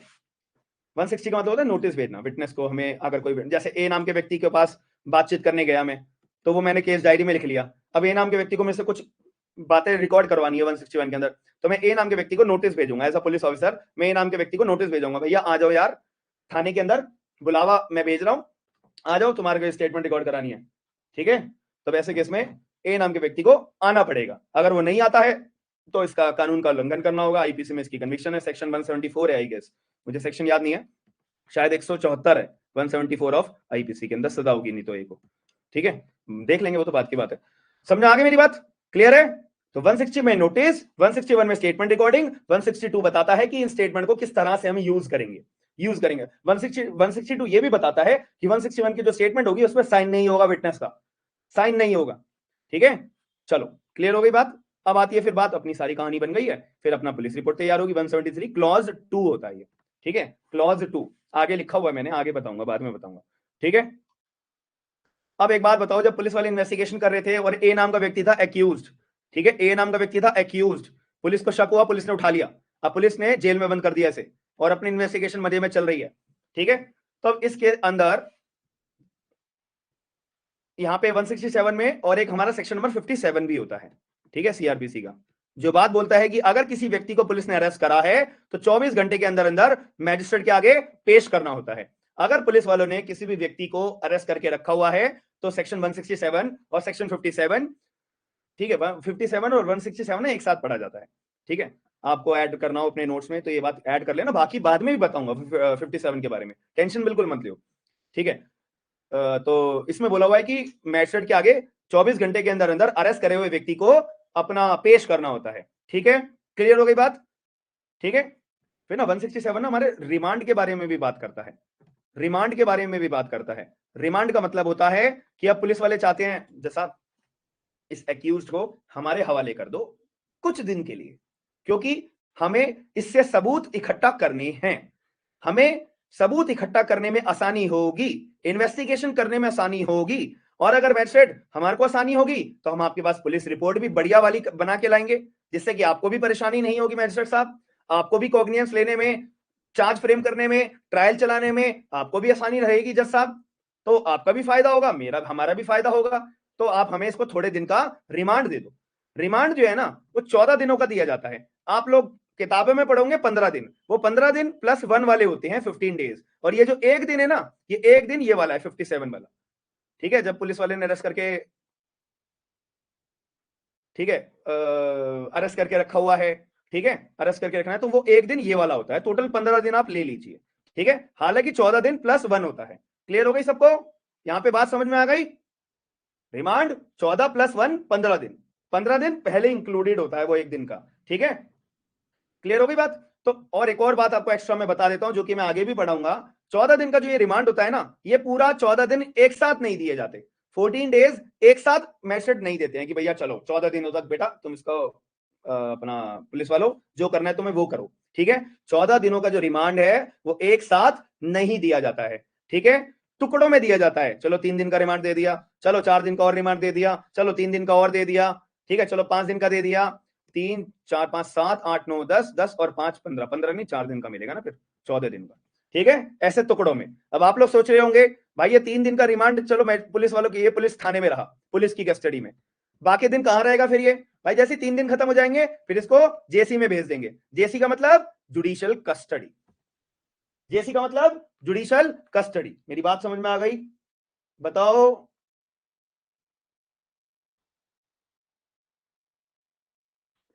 जेसी का मतलब अपना जुडिशियल कस्टडी के अंदर। कहानी समझ में आ गई ना?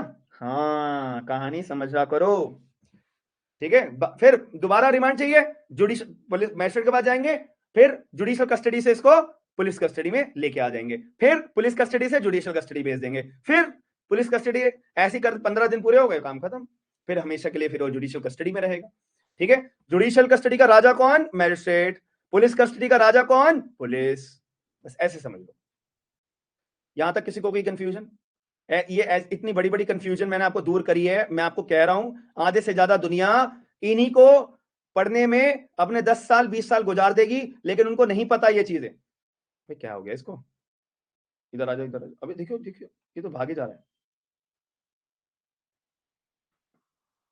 ये रियलिटी बता रहा हूं मैं आप लोगों को, समझ रहे हो मेरी बात? ये ऐसी चीज है जो मैंने आपको बहुत चुटकियों में समझा दी है, तो आप लोग ये जितनी बार पढ़ोगे उतनी बार आपका दिमाग स्ट्रांग होगा।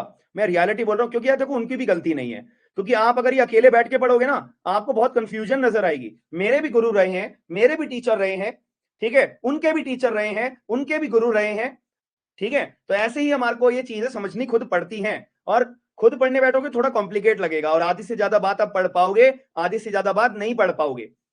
इसीलिए हमारे को किसी गुरु की जरूरत बहुत जरूरी है, ठीक है। और अगर हम कैपेबल हैं ये सारी चीजों को खुद पढ़ने के लिए, आप अगर उसके लिए टाइम चाहिए होता है, अगर आपके पास टाइम है then you can proceed, no issue in it. समझ गए? ये बहुत इजी रूप में समझ में आ गया। फिर हमारा बचता है ओवरव्यू बेल के प्रोविजंस के लिए। अभी हम इसको भी देख लेते हैं, कोई हार्ड एंड टफ रूल नहीं है, बहुत सिंपल सी बातें हैं, ठीक है। चलो भाई, पहले अब बेल मांगने के लिए हमारा शेड्यूल नंबर 1 भी आता है, ठीक है। इसके अंदर भी बात लिखी हुई है, लेकिन हमारे कुछ पीनल प्रोविजंस भी हैं, हमारे कुछ पीनल प्रोविजंस भी है। जैसे बेलेबल ऑफेंस है, छोटे मोटे अपराध हैं, छोटे मोटे बेलेबल ऑफेंस, जहां पे मैंने आपको बताया भी था क्लास के स्टार्टिंग में, मतलब पहली या दूसरी क्लास में मैंने आपको एक चीज बताई थी कि बेलेबल ऑफेंस में बेल आपको हाथों हाथ मिलती है। जैसे पुलिस वाले आए, आपको बेलेबल ऑफेंस बहुत सारे हैं, अरे शेड्यूल नंबर 1 में बता रखा है कौन सा अपराध बेलेबल होगा, कौन सा अपराध नॉन बेलेबल होगा। जैसे अभी हमने शेड्यूल नंबर 1 खोला था, ये देखो यहाँ पे हमने क्या पढ़ा था कि ये देखो नॉन बेलेबल है, ये बेलेबल है, ये डिट्टो नॉन बेलेबल है, बेलेबल है, ठीक है, ऐसे नॉन बेलेबल है, ठीक है। ये सारे अपराधों के बारे में आपको दिख जाएगा। और scene of songs, ditto ditto ditto ditto मतलब नीचे वाली बात ये बेलेबल है, ठीक है, बेलेबल है, हाथों हाथ बेल मिलेगी, इसमें हाथों हाथ बेल मिलेगी। देखो यहाँ पे क्या लिखा है, judicial magistrate first class trial चलाएंगे। एनी मैजिस्ट्रेट मतलब कोई भी मैजिस्ट्रेट के पास केस चला गया वो चला सकते हैं। मैजिस्ट्रेट वर्ड यूज करा हुआ है, अब वो जुडिशियल मैजिस्ट्रेट फर्स्ट क्लास हो, सेकंड क्लास हो, और या फिर सीजेएम हो, क्योंकि यहाँ पे सजा कितनी मिलेगी? 6 महीने की, और 6 महीने तो तीनों के पास है, जुडिशियल में first class, second class, third class, ये सीजेएम, ठीक है। अब ये थर्ड क्लास बोला ना, थर्ड क्लास भी पहले एक पोस्ट होती थी, बट उसको रिवोक कर दिया था, पहले बोलने में बहुत अजीब लगता था, थर्ड क्लास है भाई तो मैजिस्ट्रेट थर्ड क्लास है, तो उसको पहले रिवोक कर दिया था, पहले होता था बहुत साल पहले, बहुत साल पहले होती थी पहले, ठीक है। क्लियर हो गई मेरी बात? फाइन 200 रुपए का कोई भी मैजिस्ट्रेट लगा देंगे, तो नॉन कॉग्निजेबल है, कॉग्निजेबल है, ठीक है। ये कॉग्निजेबल नॉन कॉग्निजेबल पहचानने का भी ना एक तरीका होता है, ये आपको मैं बताऊंगा, और बता भी रखा है पहले कुछ लोगों को मैंने, ठीक है। चलो मुद्दे पे आते हैं।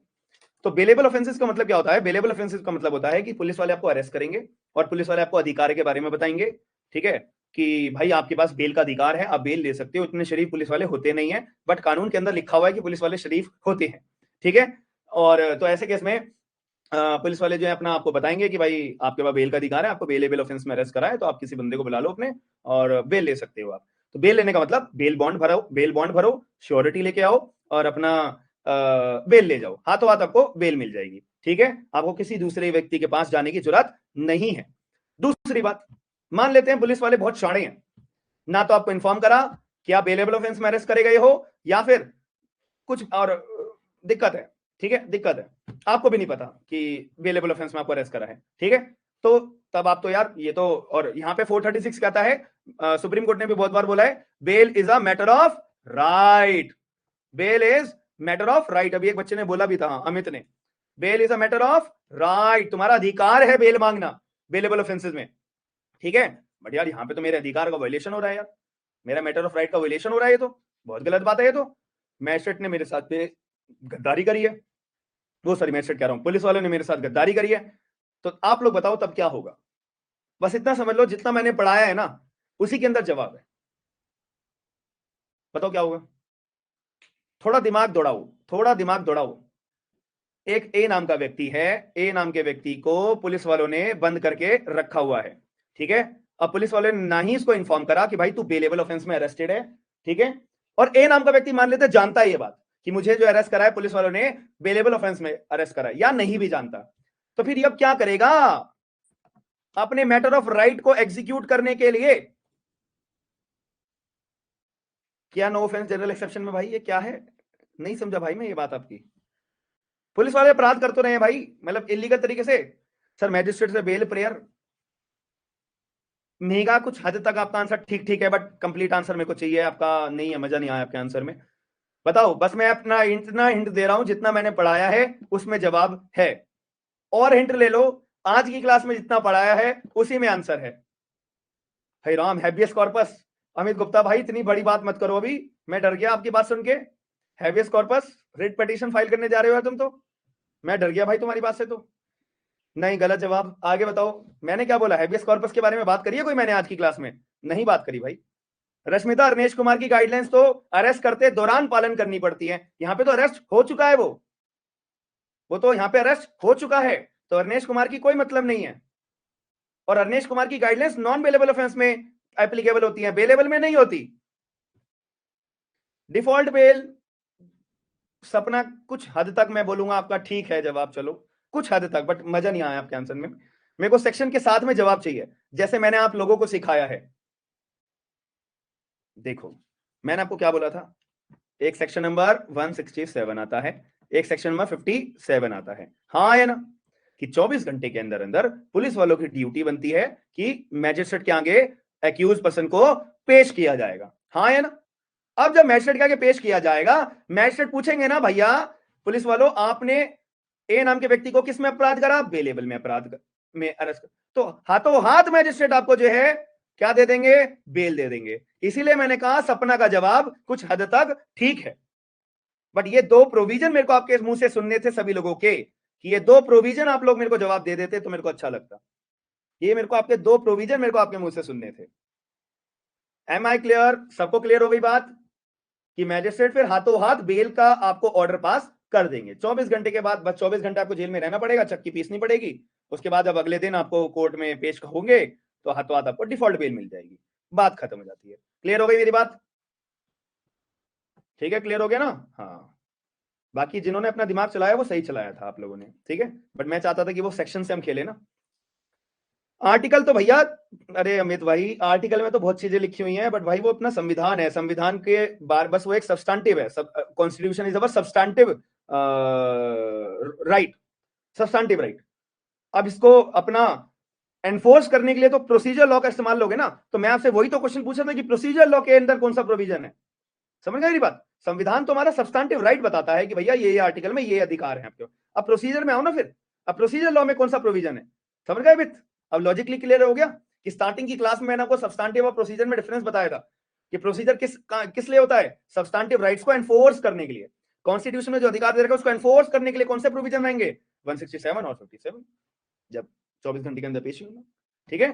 चलो फिर एक आता है हमारा 436 एक बेल की बात होती है, जैसे कि ए नाम के व्यक्ति ने अपराध करा, ठीक है, और एफआईआर दर्ज हो गई, और एफआईआर दर्ज हो जाने के बाद अभी इन्वेस्टिगेशन चल रही है या ट्रायल अभी चल रहा है, इस बेचारे बंदे ने 3 साल का पनिशमेंट वाला अपराध करा, ठीक है, और अभी भी इसके ऊपर ट्रायल चल रहा है, ट्रायल चलते चलते भाई साहब 2 साल बीत गए, 2 साल भी क्यों, 1.5 साल बीत गया, मैं 1.5 साल से आपको इजी रहेगा समझना, 1.5 साल बीत गया, ठीक है, 1.5 साल बीत गया इसको, भाई इसकी बेल नहीं हो रही, इसकी बेल होने का नाम नहीं ले रहा, मतलब ना तो इसको बेल मिली ना कुछ मिला, अभी तक इसका ट्रायल चल रहा है और अभी तक ये भी साबित नहीं हुआ है कि ए नाम का व्यक्ति ने अपराध किया है, मतलब इसको कन्विक्शन भी नहीं हुई है, अभी ट्रायल चल रहा है। अभी ट्रायल चल रहा है, इसको एक शब्द बोला जाता है, इसको बोलते हैं अंडर ट्रायल। अंडर ट्रायल, समझ में आ रही है बात? अब ये क्या माना जाएगा? Under trial prisoner. Under trial prisoner. तो इसको बेल अगर नहीं मिली है तो अब जैसे 1.5 साल बीत जाएंगे तो अब ए नाम के व्यक्ति के पास under section number 436 A, capital A, CrPC के अंदर एक प्रोविजन है, इसमें बोल रखा है कि अगर कोई अपराधी ऐसा है, अपराधी तो बोलेंगे हाँ, एक्यूज पर्सन, अगर कोई भी व्यक्ति ऐसा है जिसकी मैक्सिमम सजा का आधा, मैक्सिमम सजा की आधी सजा वो जेल में काट चुका है और अभी भी उसका ट्रायल चल रहा है, now that particular accused person has a right, as a matter of right, to get the bail, that's it।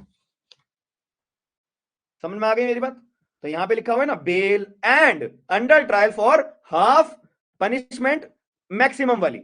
अब मान लेते चोरी वाली का अपराध, चोरी का भी हम नहीं बोलेंगे, चलो छोड़ो, दूसरा कोई भी अपराध ले लो जहां पे अपना 3 साल तक की मैक्सिमम सजा थी और अगर 1.5 साल उसने अपना काट लिया जेल में, 1.5 साल अपना काट लिया जेल में, then A has a right to get the bail. A has a right to get the bail under section 436 capital A of the CrPC. अब अगर मर्डर का अपराध होगा, मर्डर के लिए लाइफ इंप्रिजमेंट, लाइफ इंप्रिजमेंट का आधा क्या होगा उसके बारे में भी बात करेंगे, डेथ का आधा क्या होगा उसके लिए भी, बट इन ऑफेंसेस में ना ये एप्लीकेबल होता ही नहीं है, 436 ए कैपिटल ए एप्लीकेबल होता ही नहीं है, याद रखना मेरी बात। 10 साल का कोई पनिशमेंट है, 10 के 5 साल अगर वो जेल में काट चुका है तो उसको बेल मिल जाएगी, 436 ए के ऊपर एप्लीकेबल होगा। Am I clear? 437 हमारी रेगुलर बेल है, रेगुलर बेल मतलब नॉन बेलेबल ऑफेंसेस वाली, नॉन बेलेबल ऑफेंसेस वाली, समझ गए मेरी बात? नॉन बेलेबल ऑफेंसेस वाली ये रेगुलर बेल है। 436 केवल बेलेबल वाली यही होता है प्रोविजन, और कोई प्रोविजन नहीं है। अब नीचे जितना आते रहोगे, अब नीचे इतना आते रहोगे मतलब कि अब हार्श अपराध करा है आपने, हीनियस अपराध करा है, ठीक है? हीनियस वाले अपराधों के लिए आपके पास कोई मैटर ऑफ राइट का बेल का, सॉरी ब्रो, नहीं होता है, बिल्कुल नहीं होता है। क्लियर हो गई मेरी बात? अब यहां पे जो 437 का अधिकार है ना बेल देने का, वो मैजिस्ट्रेट के पास भी है, पुलिस ऑफिसर के पास भी है। आधे से ज्यादा दुनिया बोलती है पुलिस के पास नॉन बेलेबल ऑफेंस में बेल देने का अधिकार नहीं होता है, गलत बात है, ये गलत है। 437 पढ़ोगे वहां पे वर्ड यूज करा हुआ है मैजिस्ट्रेट और पुलिस ऑफिसर, वर्ड यूज करा हुआ है 437 में, जब मैं आगे चल के जब बेल के प्रोविजंस के टॉपिक्स में आपको स्टार्ट करूंगा। क्लियर हो रही है मेरी बात? अगर जब लो दिखा देता हूं मैं, अभी दिखाने में भी कोई सेंस नहीं बनेगा, आप लोग जब फ्री होंगे ना आप लोग इस चीज को देखना, पढ़ना एक बारी 437 को, ठीक है? जब आपको कहानी समझ में आएगी। ऐसी 437 ए कहता है कि मान लेते हैं कि बेल जैसे कन्विक्शन हो जाती है ना, कन्विक्शन हो जाने के बाद अगर एपीलेट कोर्ट में जाना होता है, एपीलेट कोर्ट में बेल लगाने के लिए, सॉरी अपील डालने के लिए, तो ट्रायल कोर्ट के सामने गुहार लगानी पड़ती है, साहब मुझे बेल दे दीजिए प्लीज, मैं जो है ना ऊपर वाली अदालत में जाना चाहता हूं अपील डालने के लिए, फिर मैं वापसी आ जाऊंगा, अपील डाल के मैं वापसी आ जाऊंगा, तो उतने टाइम पीरियड के लिए जैसा प्लीज मुझे बेल डालने के लिए बेल दे दीजिए। तो वो भी अपना प्रोविजन होता है 437 ए कैपिटल ए के अंदर अपना बेल डालने के लिए। क्लियर हो गया मेरा? 438 के बारे में मैंने तो अभी यूट्यूब पे सेशन भी लिया था, याद है ना आप लोगों को? 438 का मैंने यूट्यूब पे भी सेशन भी लिया था, लाइव सेशन एंटीसिपेटरी बेल के लिए। 3 क्लॉज होते हैं, ठीक है? पहला क्लॉज एंटीसिपेटरी बेल ग्रांट होगी नहीं होगी, दूसरा कंडीशन वाला है, तीसरा अपना पुलिस के बारे में बात करता है। अगर मैं बीएनएसएस की बात करूं तो भारतीय नागरिक सुरक्षा संहिता में एंटीसिपेटरी बेल का टॉपिक कहां है? 482 में, इसमें 4 क्लॉज ऐड करे हुए हैं। चौथा क्लॉज मैंने आपको बहुत अच्छे से एक्सप्लेन करा था, जहां पे एंटीसिपेटरी बेल नहीं मिलेगी। 437 ए रिपीट करना सर, देखो भाई रश्मि आपके ऊपर कन्विक्शन हो गई है या आपको एक्विटल भी कर दिया है, तो उस केस के लिए यहाँ पे कोर्ट के आगे गुहार लगानी पड़ती है कि जैसा इसको आपने एक्विटल तो दे दिया, आपने अपराधी ए नाम के व्यक्ति को एक्विटल कर दिया है, जज साहब रुको, जज साहब रुको रुको रुको, इसको जेल में बंद करो, हम जो है एपीलेट कोर्ट में जाना चाहते हैं, अपना आपके दिए गए ऑर्डर का अपील में जाना चाहते हैं, तो अब इसको जाने मत दो, भी अपराधी को जाने मत दो, आपने इसका एक्विटल कर दिया, अब तो ये फरार हो जाएगा, फुर हो जाएगा, ठीक है? आप इसको बाहर मत निकलने दो, आप इसको रखो, ठीक है? या फिर अगर मैं कन्विक्शन के दौरान बात करूं तो कन्विक्शन के लिए भी आप बेल डालने के लिए अपना कि जैसा आपने मुझे कन्विक्ट कर दिया, लेकिन मैं आपके दिए गए ऑर्डर को कन्विक्शन को अपील में जाना चाहता हूं, तो जैसा मुझे अपील में जाने के लिए बेल दे दीजिए। क्लियर है बात? अपीलेट कोर्ट के पास मैं जा रहा हूं बेल डालने के लिए, तो आप मुझे बेल दे दीजिए। तब आता है हमारा 437A, जो शायद मेरे हिसाब से राहुल गांधी ने भी अपना इस प्रोविजन का इस्तेमाल शायद किया था, शायद किया था। क्लियर है मेरी बात? ठीक है, मेरे को लगता है शायद तो किया तो था। जब उनको ट्रायल कोर्ट से कन्विक्शन हुई थी ना डिफेमेशन केस के लिए, तो उन्होंने 437A की भी शायद मदद ली थी कि भाई मैं ऊपर जाना चाहता हूं हाई कोर्ट में अपील डालने के लिए, तो भाई मेरे को मोहलत दे दो 437A के अंदर। ठीक है, होता था तो सही भाई, था तो सही यार, मेरे को याद नहीं है अभी। एंटीसिपेटरी बेल की मैंने चीज पढ़ा दी थी आपको, वैसे तो दोबारा पढ़ाऊंगा, बट स्टिल जितना पढ़ाया था बस जजमेंट बताने बाकी है मेरे को आपको सुप्रीम कोर्ट के, बाकी बिल्कुल पानी की तरह साफ मैंने आपको बहुत अच्छे से वो समझा दिया था यूट्यूब पे जो मैंने क्लास ली नहीं थी। 439 भी रेगुलर बेल जैसा ही, बताइए देखो ये दोनों भाई भाई हैं, 437 और 439 दोनों भाई भाई हैं, दोनों का सेम काम है, कॉपी पेस्ट है बिल्कुल। बस फर्क क्या दे रखा है, यहाँ पे पुलिस और मैजिस्ट्रेट की बात करिए, यहाँ पे कोर्ट ऑफ सेशन और हाई कोर्ट की बात करिए, काम खत्म, बाकी पूरे कॉपी पेस्ट है। पढ़ लेना भली, मेरी बात पे भरोसा मत करो, सीआरपीसी का तो बेरेक का तो करोगे। ठीक है, यहां पे लिखा है पुलिस और मैजिस्ट्रेट, यहां पे लिखा है court of session high court, और कुछ भी नहीं है, दोनों का सेम काम है, नॉन बेलेबल ऑफेंसेस में बेल देना, कैसे देना, क्या कंडीशन लगाना, क्या कंडीशन नहीं लगाना, वगैरह वगैरह, दोनों का सबका सेम काम है, सेम पावर्स है, बट वही है, हाई कोर्ट है, कोर्ट ऑफ सेशन है। ठीक है, चलो 389 मैंने आपको कहा था सस्पेंशन के लिए, 389 वाली सस्पेंड करानी अपनी कन्विक्शन को, सेंटेंस को, ये सब चीजें। 167 क्लॉज 2 डिफॉल्ट बेल की बात करते हैं, 60 डेज और 90 डेज, अगर 60 दिन में पुलिस वाले ने, छोटे मोटे केसेस होते हैं, ठीक है, तो अगर 60 दिन में इन्वेस्टिगेशन पूरी नहीं करी तो एक्यूज पर्सन अब अलर्ट हो जाएगा, एक्यूज पर्सन भागा भागा जाएगा कोर्ट के अंदर, जैसा बेल दे दो, बेल दे दो मुझे, मैं नहीं जानता, मुझे अब बेल चाहिए, क्योंकि पुलिस वालों ने अपना 60 दिन में इन्वेस्टिगेशन पूरी नहीं करी है। इसके भी अपनी गाइडलाइंस है कि अगर वो 61st डे पे गया, उसी दौरान अगर पुलिस वाले अपनी चार्जशीट लेके आ गए, तब क्या होगा कि जिस दिन वो बेल मांगने गया 61st डे पे, उसी टाइम पुलिस वाले भी आ गए अपनी चार्जशीट लेके, तब क्या होगा, एक्यूज को बेल मिलेगी या नहीं मिलेगी। 90 डेज के अंदर अगर बात करें, 91st डे पे अगर पुलिस वो भी आ गया बेल डालने के लिए और पुलिस वाले भी आ गए चार्जशीट लेके, तो चार्जशीट मानी जाएगी या बेल मानी जाएगी? समझ गए मेरी बात? ये भी सर्कमस्टांसेस आती हैं भाई, हमारे को क्या पता, अभी बहुत ज्यादा दिक्कत है जीवन में। ट्रांजिस्ट एंटीसिपेटरी बेल का मतलब ये होता है कि भाई मुझे पता लगा, मैं दिल्ली में हूँ, मुझे पता लगा कि मेरे ऊपर एफआईआर दर्ज हो चुकी है, कहाँ पे हो रखी है मेरे पे एफआईआर दर्ज? चेन्नई में। अब मैं बेल एंटीसिपेटरी बेल लेने के लिए तो चेन्नई कोर्ट जाऊंगा, अगर लॉजिकली बात करी जाए तो, हाँ है ना, लॉजिकली बात करी जाए, जिस कोर्ट के अंदर मेरा केस चलने वाला है उसके ही कोर्ट ऑफ सेशन में, उसके ही हाई कोर्ट के पास मैं बेल मांगने के लिए जाऊंगा, एंटीसिपेटरी बेल, सीधी सी बात है, हाँ है ना, जो जुरिडिक्शनल कोर्ट होगा। ट्रांजिस्ट एंटीसिपेटरी बेल का मतलब क्या होता है, अब मैं दिल्ली में बैठा हुआ हूं, मैं दिल्ली के कोर्ट ऑफ सेशन में या हाई कोर्ट के पास जाकर भी कुछ टाइम के लिए, कि जब साहब जब तक मैं चेन्नई नहीं जा पहुंचता हूं, जब तक मैं चेन्नई की कोर्ट में नहीं आ जाता हूं, तो तब तक के लिए मुझे आप बेल दे दीजिए कि पुलिस वाले मेरे को कहीं पे भी रोड पे अरेस्ट ना कर लें। इसको बोलते हैं ट्रांजिस्ट एंटीसिपेटरी बेल। गौतम नौलखा का केस है इसका,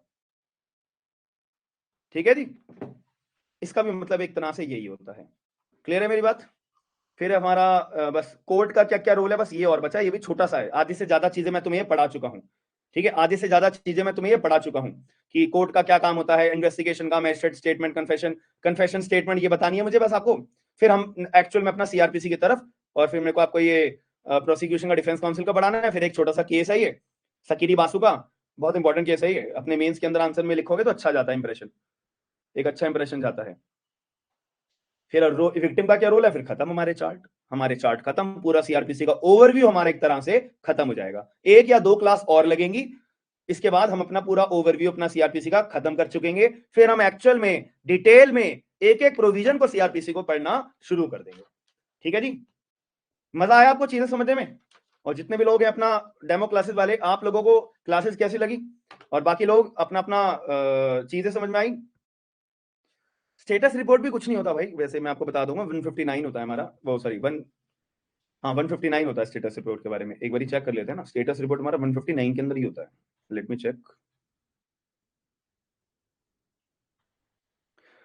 हाँ वो स्टेटस, अच्छा तुम, मैं समझ गया, तुम स्टेटस रिपोर्ट वाली बात बोल रहे हो, सकीरी बासु वाला केस ना, हाँ ठीक है ठीक है ठीक है ठीक है, मैं समझ गया तुम्हारी बात, तुम स्टेटस रिपोर्ट को कह रहे हो, ठीक है। ये देखो, power to hold such magistrate on receiving on such report में डायरेक्ट एन इन्वेस्टिगेशन और थिंग्स फिट, ठीक है। हाँ स्टेटस रिपोर्ट में समझ गया तुम क्या कह रहे हो, गौरव, रंजीत, सॉरी रंजीत, ठीक है। मैं समझ गया तुम्हारी कहानी, तुम क्या कह रहे थे। वो सकीरी बासु वाले केस में यही बात हुई थी ना, स्टेटस रिपोर्ट तक का पावर है, यानी तुम नोट्स पढ़ चुके हो। वेरी नाइस, वेरी नाइस, मेरे को अच्छा लगा कि आप लोग नोट्स पढ़ के बैठे हुए हो। तो नोट्स जितने ज्यादा पढ़ोगे तो उतना बेहतर रहेगा, और लाइफ में आपको बहुत चीजें क्लियर होंगी जितनी ज्यादा बार पढ़ोगे। जैसे मैंने आप लोगों को अपना रिवीजन करने का तरीका बताया था पहली वाली क्लास के अंदर, पहली वाली फ्री क्लास के अंदर, तो उतना ज्यादा आप अपने अंदर इंप्रूवमेंट देखना। मेरी बात पे भरोसा मत करो, करके देख लो। मैंने तो आपको 30 तारीख का टाइम दिया था, 30 तारीख तक ये करके देख लो भली। अगर मेरी बात पे भरोसा नहीं है, 30 तारीख तक ये चीज आप करके देख लो, खुद अपने अंदर आपको जो है इंप्रूवमेंट दिखेगा, दिखेगा, दिखेगा, 100% दिखेगा। ठीक है, आपसे मैं 26 तारीख की क्लास का पूछूंगा ना, फराटेदार आप बताओगे। और ये चैप्टर, कौन से चैप्टर में क्या है क्या नहीं है, कौन सा सेक्शन कहां से गवर्नड होता है, और हमारा सेशन कोड का ट्रायल का कौन सा चैप्टर है, क्या नहीं है, तो आपको बहुत आसानी से समझ में होगा, याद रखना। ठीक है, और एक आप लोगों को मैं एक टिप दे रहा हूं, रात के 12 बजे के बाद से एक ऑफर चालू हो जाएगा। ठीक है, एक ऑफर चालू हो जाएगा न्यू ईयर का, 29, 30, 31 और 1 जनवरी तक वो ऑफर चलेगा। तो जो भी कोई भी बैच अपना लेना चाहता है ना, तो आज रात के 12 बजे से पहले मत लेना। ये मेरा आप लोगों से एक तरीके से टिप है, रात के 12 बजे के बाद लेना। ठीक है, ताकि थोड़ा फायदा हो जाए ना आप लोगों को यार, क्योंकि ये अंदर की बात होती है मेरे को, बट स्टिल मैंने आपको बता दी, ये टिप है बस मेरी तरफ से, रात के 12 बजे के बाद लेना। ठीक है, 1 तारीख तक ये ऑफर रहेगा, तो मेरा काम था आपको बताना। ठीक है जी, रात को 12 बजे। और जो लोग बैच ले चुके हैं भाई, वो तो अपना परफेक्टली, उनके लिए तो कोई दिक्कत वाली बात नहीं है। चलो फिर हम मिलते हैं नेक्स्ट क्लास में। Signing off. कल सुबह 11 बजे आईपीसी में, कल शाम को 6 बजे सीआरपीसी में। ठीक है, मेघा वो आपको रात को 12 बजे के बाद ही पता लगेगा, मैंने कहा ना, बट ये है कि मेघा आपको फायदा जरूर मिलेगा, ये आपको देख लेना। ठीक है, चलो, ये टीम ने भाई मेरे को टीम करती है ना, तो उन्होंने मेरे को बताया था अभी 1 घंटे पहले, तो उन्होंने बताया था। ठीक है, जो लोग बैच ले चुके हैं, सॉरी उनके लिए कुछ नहीं है। ठीक है, उनके लिए जनवरी में मैं जब नया बैच लॉन्च करूंगा ना, उनके लिए बढ़िया सा अपना कुछ देखेंगे। ठीक है, चलो हम मिलते हैं, bye, take care all of you, signing off, have a good day all of you.